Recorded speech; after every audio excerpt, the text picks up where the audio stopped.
নমস্কার, দেখছেন talk to Bangla. আমি অভিষেক রয়েছে আপনাদের সাথে। এই মুহূর্তে যে খবর নিয়ে উপস্থিত হয়েছি, রাজ্যে এসেছেন অমিত শাহ এবং অমিত শাহ এসে একটার পর একটা ফাউল করেই যাচ্ছেন। তার বক্তব্য নিয়ে বিভিন্ন ধরনের কাটাছেঁড়া হচ্ছে এবং এরকমই বক্তব্য কিছু রেখেছেন অমিত শাহ। যেমন তিনি হঠাৎ করে কংগ্রেসের ভূয়সী প্রশংসা করতে শুরু করেছেন, একদম সঠিক সূত্রে, একটু এক্সাজারেট করে বলছি না।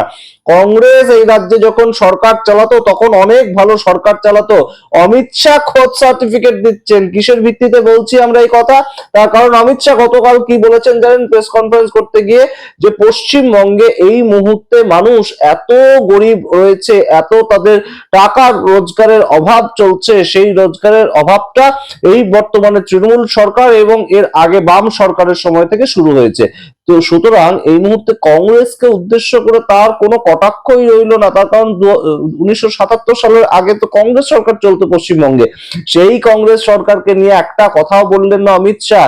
সেটা তো অবশ্যই কংগ্রেস এই মুহূর্তে কটাক্ষ করবে বটে, যে কংগ্রেস সরকারকে তাহলে কি এই মুহূর্তে একটা দরাজ সার্টিফিকেট দিচ্ছেন যে সেই সময় মানুষের রোজগার অনেক বেশি ছিল এবং এই বাম সরকার এবং তৃণমূল সরকার আমলে সেটা কমেছে।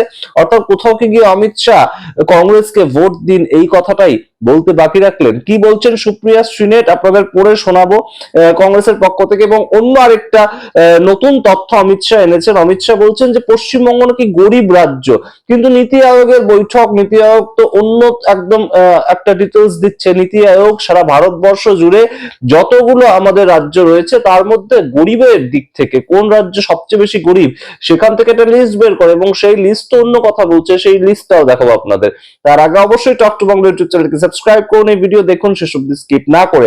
আপনারা জানেন এই মুহূর্তে অমিত শাহ পশ্চিমবঙ্গে আসার পর থেকে যে প্রেস কনফারেন্স গুলো করেছেন, সেই প্রেস কনফারেন্সটা নিয়ে মারাত্মক বিভিন্ন কাটাছেঁড়া চলছে। সেটা তো অবশ্যই আছে, কিন্তু এই মুহূর্তে কংগ্রেস নেত্রী সুপ্রিয়া শ্রীনেট তিনি কি বলছেন সেটা একবার আপনাদেরকে পড়ে শোনাই। সুপ্রিয়া শ্রীনেট বলছে, during a press conference in Bengal, home minister Amit Shah said before the governments of TMC and left, West Bengal was leading in per capita income in the country. कम्युनिस्टों के शासन के पहले, तृणमूल के शासन के पहले प्रति व्यक्ति बंगाल की आय राष्ट्रीय औसत से 127% ज्यादा थी। 127%। देश में नागरिक 100 रुपया कमाता था तो बंगाल में 127 रुपया कमाता था। आज देश का नागरिक 100 रुपया कमाता है तो बंगाल का नागरिक 73 रुपया कमाता है।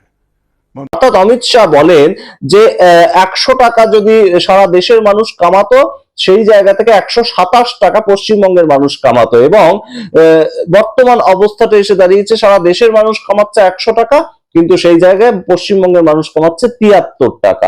কিন্তু আগে তো এইরকম অবস্থা ছিল না। আগে কংগ্রেসের সময় অনেক ভালো অবস্থা ছিল। এটা অমিত শাহের নিজের মুখের বক্তব্য। তাহলে কি কোথাও গিয়ে অমিত শাহ এই মুহূর্তে কংগ্রেসের প্রতি দুর্বল হয়ে যাচ্ছেন? এই প্রশ্ন তুলছেন সুপ্রিয়া সিং। তিনি বলছেন, thank you for telling us this because at that time there was a Congress government there and you people were nowhere inside. অর্থাৎ আপনারা তখন ছিলেনই না। 1977 সালের আগে কেন, 2015 সালের আগে পর্যন্ত ভারতীয় জনতা পার্টি পশ্চিমবঙ্গে কোনো দাঁতই ফোটাতে পারেননি। এবং অবশ্যই আপনাদের মনে থাকবে বুদ্ধদেব ভট্টাচার্য প্রাক্তন মুখ্যমন্ত্রী তার কথাটা, আমরা সেই দলকে সর্বদলীয় বৈঠকে ডাকার প্রয়োজনই বোধ করি না যে দলের বিধানসভাতে কোনো সিট নেই। অর্থাৎ বাম আমলে বিধানসভায় অন্তত ভারতীয় জনতা পার্টি কোনোদিনই একটাও সিট পায়নি, কংগ্রেস আমলে তো পায়নি। এবং সেইটাকে টেনে এনেই সুপ্রিয়া শ্রীনেট এই মুহূর্তে বক্তব্য রেখেছেন। আরেকটা বক্তব্য আপনাদের এবার শোনাই। অমিত শাহ বলছেন, বাঙ্গাল জেসি গরিব রাজ্য। কিন্তু এই যে বাঙ্গাল জেসি গরিব রাজ্যের কথাটা অমিত শাহ বলেছেন, সেখানে তো বড় সড়ো একটা ধাক্কা তাকেই খেতে হবে। তিনি তো অত্যন্ত পড়াশোনা করে আসেন, তিনি অত্যন্ত নোটস নিয়ে আসেন, তিনি তথ্য সামনে রেখে কথা বলেন এবং সেটাই আমরা সংসদেও দেখি, সংসদের বাইরেও দেখি। কিন্তু সেই অমিত শাহ যখন বাংলাকে গরিব রাজ্য বলে, তখন নীতি আয়োগের যে লিস্টটা সেইটা আপনাদের সামনে একবার রাখি। নীতি আয়োগ কিন্তু সম্পূর্ণ কেন্দ্রীয় সরকারি সংস্থা এবং তাদের পক্ষ থেকে যে লিস্টটা সামনে আসছে সেখানে বলা হচ্ছে প্রথম গরিব রাজ্য সারা ভারতবর্ষের মধ্যে বিহার, তার পরবর্তীতে ঝাড়খণ্ড, তার পরবর্তীতে মেঘালয়, তার পরবর্তীতে উত্তরপ্রদেশ, তার পরবর্তীতে মধ্যপ্রদেশ। এই যে 5টা রাজ্য পর পর আপনাদের নাম বললাম, বিহার, ঝাড়খণ্ড, মেঘালয়, উত্তরপ্রদেশ এবং মধ্যপ্রদেশ, প্রত্যেকটা রাজ্যের মধ্যে আপনারা একটাই সিমিলারিটিস খুঁজে পাবেন ঝাড়খণ্ড বাদ দিয়ে, প্রত্যেকটা রাজ্যে বিজেপি সরকার চলছে এবং বিজেপি সরকার চলছে বা বিজেপি সমর্থিত সরকার চলছে, সেটা মেঘালয়তে হতে পারে কিংবা বিহারে হতে পারে, কিন্তু বিজেপি সমর্থিত সরকার চলছে। আর মধ্যপ্রদেশ আর উত্তরপ্রদেশে তো অবশ্যই কমপ্লিটলি বিজেপি সরকার চলছে।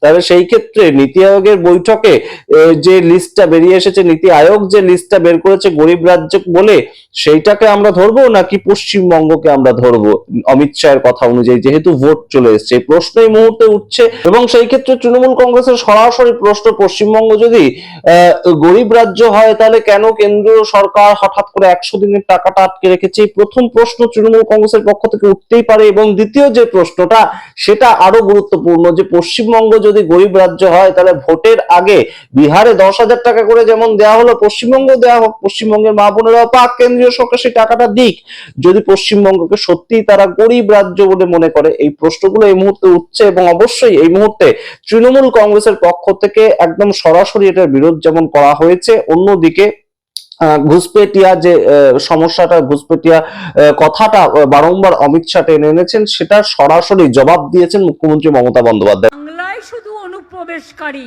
কাশ্মীরে নাকি নেই। তাই যদি সত্যি হয় বন্ধু, একটা কথার উত্তর চাই, পহেলগাঁও তাহলে কি আপনারা করলেন?